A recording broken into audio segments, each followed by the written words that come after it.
I'm Melissa with One Willow Farm, and we're here on our farm, in our barn, where we have our brooder. And this is our brooder. We order our chicks from Jenks Hatchery in Oregon. They boast to be one of the oldest hatcheries in the nation, and they're over 100 years old. So we place our order, they hatch the eggs, and then they put them chicks in these little boxes here. And they put them in the regular mail. So they come to us via the USPS Postal Service. They arrive at our local post office pretty early in the morning. So they give us a call when they arrive. And that's sometimes 6 a.m. and it's sometimes earlier. We go right away to pick them up because we don't want them to sit there, and the Postal Service doesn't want them to sit there either. So we put them in our car and we have our heater going. We need to keep them babies warm. Then we come back and we have everything prepped and ready to go for those chicks before they arrive. So we've cleaned it out from the last batch. We've sanitized it. We put fresh wood chips down. We have water with electrolytes waiting for them. And we have feed waiting for them. So we get those chicks, we take them out of the box, and we introduce each and every single chick to their water and their feed. So we just take their little heads and we dip their beaks in the water and in the feed. We do that so they know where those are at. It's very important. They've been pretty stressed out in that travel situation, so we want them to get acclimated and get rehydrated as fast as possible. And we do that with every single chick. Now you'll notice that we have some red heat lamps in here. We need to keep this temperature a certain temperature so that they are warm enough. You think about chicks, where do they live normally? Under that mama hen. And it's pretty warm under there. So we start them at 90 to 95 degrees. We want them to be nice and toasty warm. And you'll notice that our lamps are spread apart. So there's warm spots and cool spots. So if they get a little warm, they can go out of the heat and then they can come back in to the heat if they get cold. They do this with their moms naturally. So we want them to have that same experience here. They'll spend the first 3 full weeks in this brooder. They'll grow through that time. And then between the 3rd and 4th week, they'll be moved out of this brooder. So let's talk about that temperature again. We started at a high temperature and we gradually reduce that temperature. We do that by lifting the lights up and turning them off at certain times. That's just to help keep them regulated, and as their feathers grow in, they learn to regulate their body, and then they become more acclimated to the regular temperatures. So we feed them a chick starter feed. It's a mash. It's pretty small, so it's easier for them to eat. And we buy all our feed from Redbridge Farm in Kettle Falls, Washington. We're going to talk a little bit more about our feed when we go over to the field.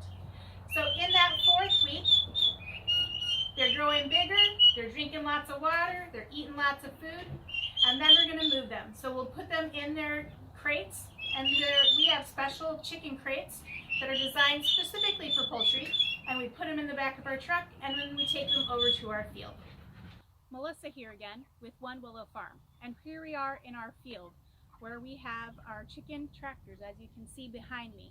After those first 3 or 4 weeks in the brooder, we move our chicks out here to these tractors.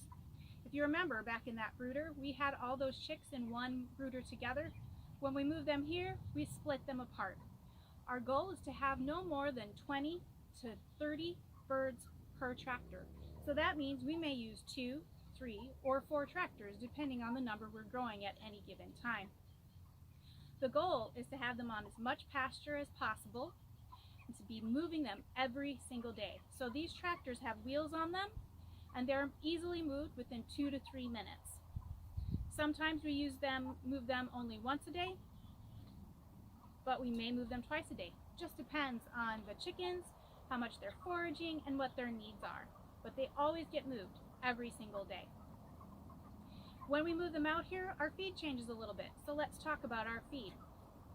We get our feed from Redbridge Farms in Kettle Falls, Washington, and we get it fresh.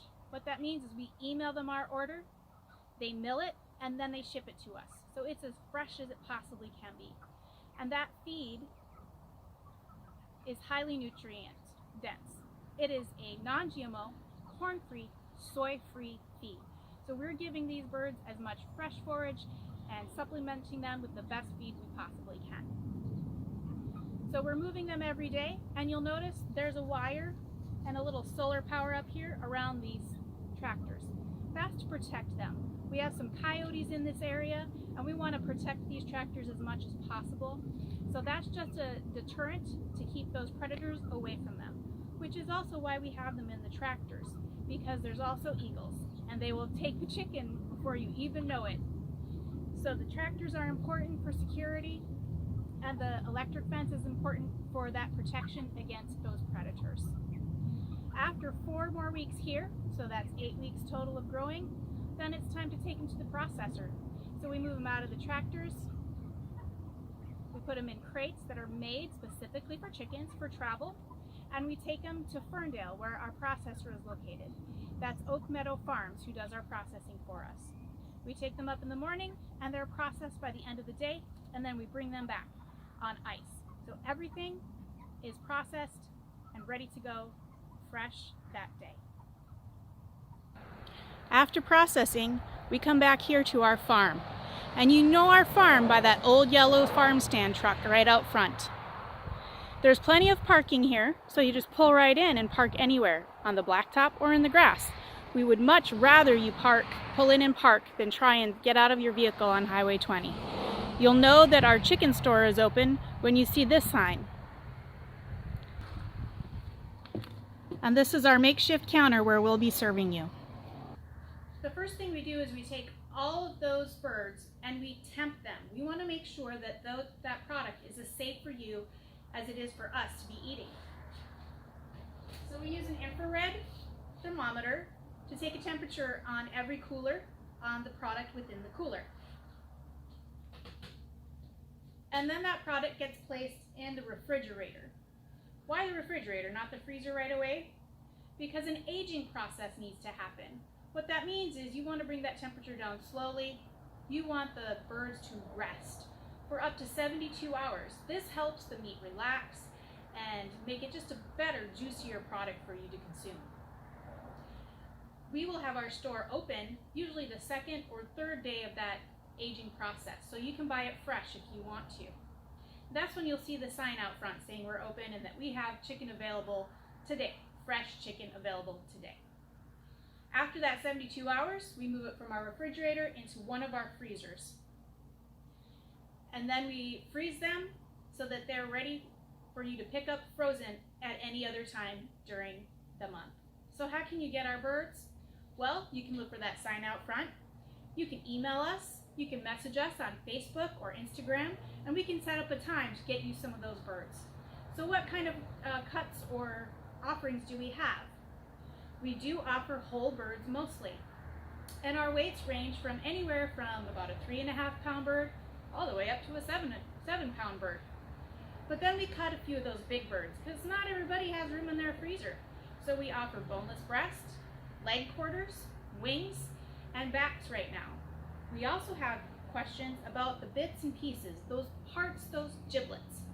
So we do hearts and livers and feet as well, and necks.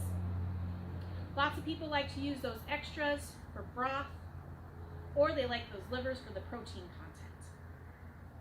So if you ever have questions about our process, or you want to just visit our farm, give us a call or email us, or just shoot us a message on Facebook or Instagram, and we'd be happy to talk to you or show you around.